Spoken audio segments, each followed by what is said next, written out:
নমস্কাৰ বন্ধু বান্ধৱীসকল, আপোনালোকক মোৰ ইউটিউব চেনেল সাধনা শক্তিলৈ আদৰণি জনাইছোঁ।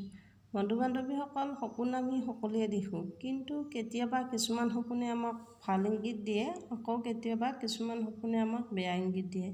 আজি মই আপোনালোকক কেইটামান জন্তুৰ বিষয়ে ক'ব ওলাইছোঁ। এই জন্তুকেইটা সপোনত দেখিলে কি হয় জানো আহকচোন। হাতী আমি সপোনত দেখোঁ। হাতী সপোনত দেখিলে বুজিব যে আপুনি কোনো কামত সফলতা অৰ্জন কৰিব। গৰু দেখিলে বুজিব যে আপুনি শস্য বেছিকৈ উৎপাদন কৰিব পাৰিব।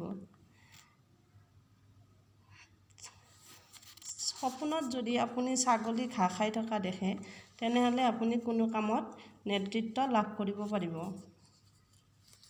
সপোনত বগা ঘোঁৰা দেখিলে বুজিব যে আপুনি নিশ্চয় ভগৱানৰ কৃপা লাভ কৰিব পাৰিব। কিন্তু কেতিয়াবা কিছুমান সপোনত আমি শিয়াল দেখোঁ। শিয়াল দেখিলে বুজিব যে আপোনাৰ হঠাৎ বিপদ আহিব পাৰে, সেয়ে আপুনি অলপ সাৱধান হৈ থকা উচিত।